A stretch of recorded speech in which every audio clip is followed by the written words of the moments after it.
immortalisé là, comme ça. Bonsoir. Bonsoir, bonsoir.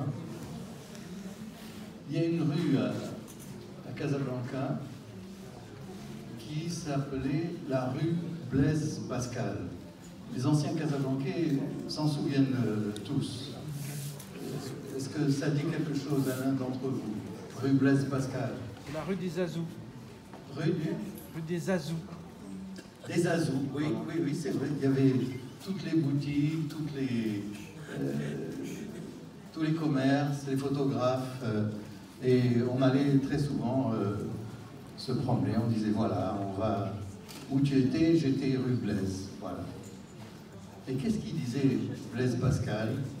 Il disait tout le monde recherche d'être heureux, et même celui qui va mourir recherche d'être heureux. Et je ne peux pas m'empêcher de penser d'une certaine manière à Georges, surtout au regard de tout ce que j'ai entendu sur lui et toutes vos interventions. Et au moment où je l'ai connu, il n'était pas forcément dans ce climat d'anxiété dans lequel je crois comprendre il avait évolué pendant les dernières années de sa vie. Et donc, lorsque je l'ai connu à Tours, dans cette fameuse salle Louis XI, n'est-ce pas Marissou? La salle Louis XI, eh bien, nous avions des échanges très affectueux, et c'était 1968, donc on était complètement animés, profondément animés d'un espoir de voir la société changer, trouver d'autres valeurs, plus d'acceptation de l'autre, de retrouver une forme de dignité aussi, avec un enseignement qui soit moins magistral. Donc, de pouvoir laisser aussi aux étudiants la possibilité de réfléchir et de répondre ensemble. Et donc, d'une certaine manière, on a lié des liens un petit peu privilégiés. Pourquoi? Parce que je venais du Maroc et que cette idée du Maroc, je ne parle pas du Maroc lui-même, le fascinait. Parce que c'est un autre monde, d'autres valeurs, d'autres gens, et il pensait pouvoir trouver des réponses à ces inquiétudes et ces questionnements dans cette autre culture. Et donc nous nous sommes retrouvés par la suite à Essaouira. Il y a 50 ans de ça, vous vous rendez compte, 50 années ont passé. Et je me souviens de discussions passionnantes que nous avions sur la trance gnawa et la macumba brésilienne. Alors je ne veux pas être professoral, je crois qu'on a fait plein aujourd'hui, non, de professeurs. Mais c'était au regard, je dis parce que ce sont des textes qui sont passionnants, au regard de textes de Lévi-Strauss, particulièrement le cru et le cuit. Et donc voilà, on faisait une salade berbère, faute de faire une salade russe, et on parlait. Mais le plus important, c'est, écoutez, je m'excuse, je voudrais marteler, c'était cette recherche du bonheur. C'est-à-dire que vraiment, on voulait être heureux. Nous, dans une forme d'innocence, et lui, puisque on parlait d'orthodoxie et de transgression, dans l'espoir que la transgression et à ce moment-là, il ne s'agissait pas d'une transgression extrême, pouvait peut-être apporter quelques réponses à ces questionnements, ces angoisses, son désir de tout simplement d'être heureux.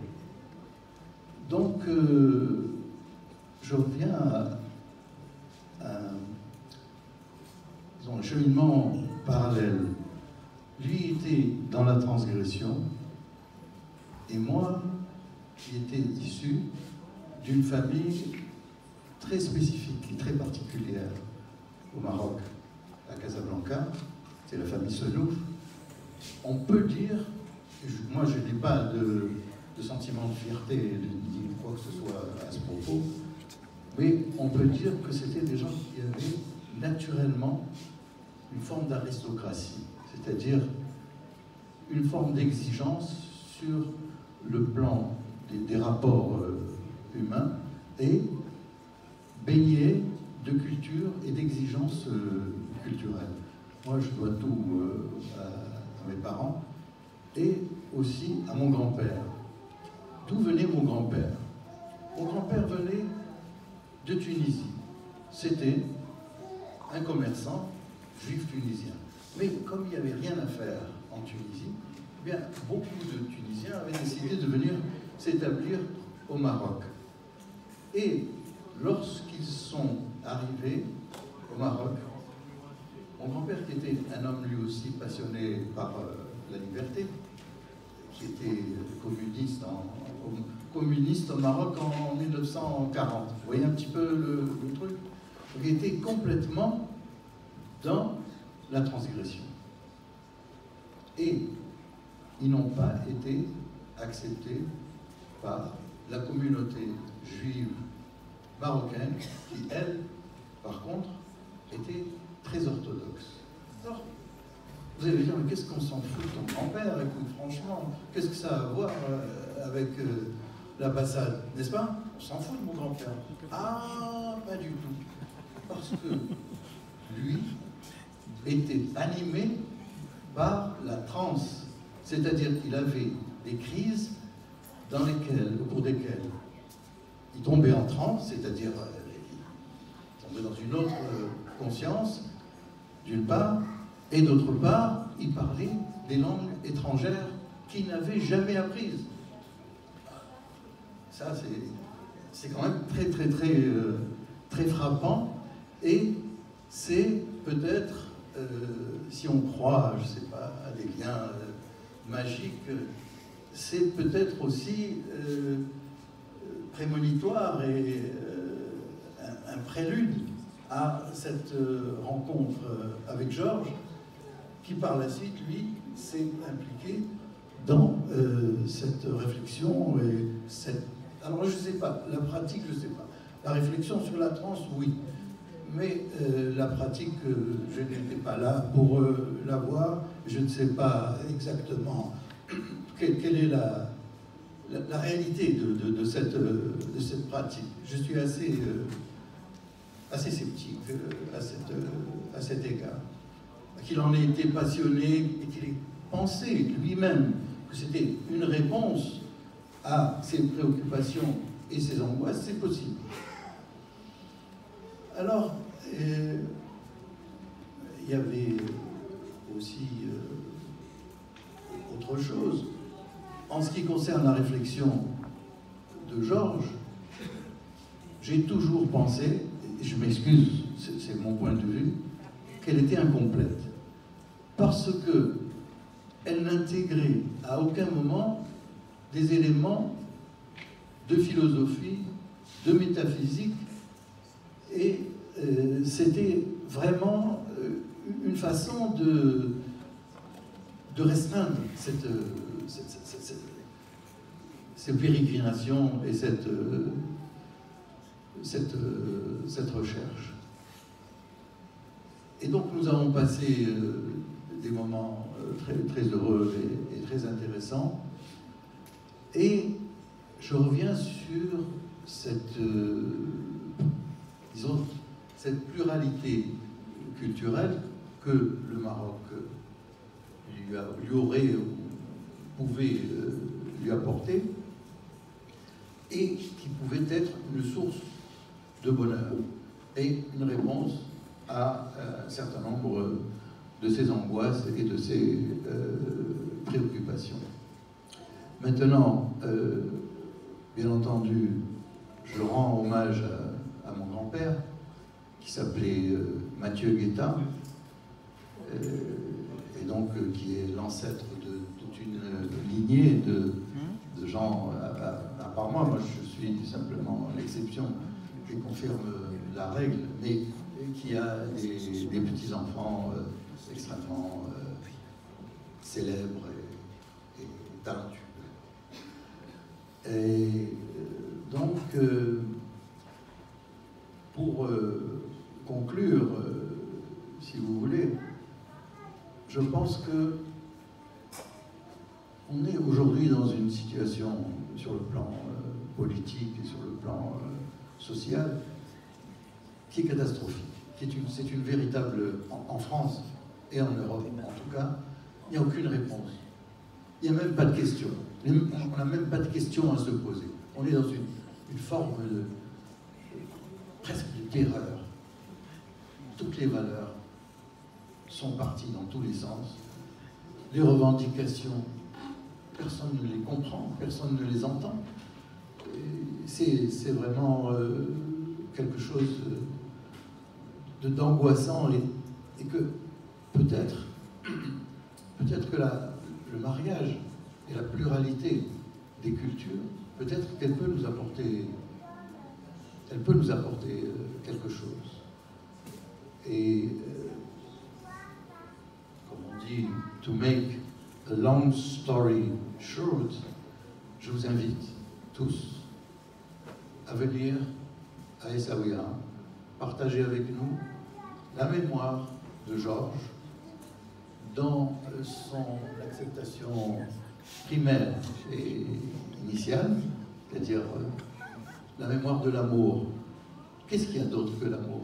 Dites-moi, est-ce qu'il y a quelqu'un a une autre proposition? Je l'accepte tout de suite. Il n'y a que ça de vrai, il n'y a que l'amour de vrai, que l'amour que vous donnez et que l'amour que vous recevez. Et Georges, à ce niveau, quand je l'ai connu, moi, et qu'il n'est pas dans cette hystérie et cette tourmente universitaire dont je suis le témoin, il donnait de l'amour. Il donnait de l'amour et il en recevait aussi. Tu es d'accord avec moi, Marisol, ou non? Hein? C'est vrai ce que je dis? Voilà. Alors, il y a autre chose que je voudrais dire qui n'a rien à voir avec Georges. C'est que, de façon récurrente, le monde, en général, est confronté à des situations d'autodestruction. Que ce soit des maladies graves, comme la peste, par exemple, que ce soit des guerres, que ce soit toutes sortes d'autres paramètres, font qu'à un moment donné, lorsque la population de l'univers dépasse certains critères que nous sommes incapables de mesurer et de juger. Quand on dépasse ces critères-là, il y a automatiquement un élément extérieur, incompréhensible, qui va faire que la population du monde risque de diminuer considérablement et, qui sait, de pouvoir peut-être un jour, dans les situations les plus extrêmes, d'aller droit dans le mur. Et c'est le sentiment que j'ai aujourd'hui, qui est un sentiment, bien entendu, extrêmement angoissant, si on est en mesure. Et je ne suis pas paranoïaque, hein.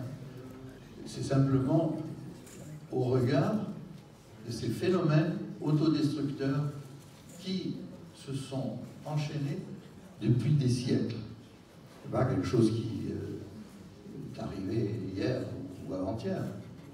La dernière guerre mondiale en est une preuve. Et il faut espérer de tout notre cœur qu'il n'y ait pas de choses, encore une fois, plus tristes. Et voilà. Merci d'avoir écouté mes élucubrations.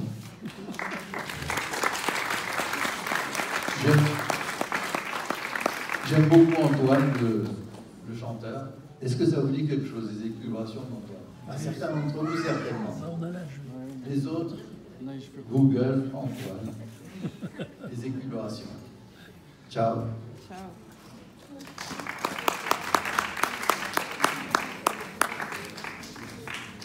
Alors, comment on dit au Maroc? Alors, vous avez des questions? Personne n'a de questions. L'apéro, l'apéro, l'apéro, l'apéro.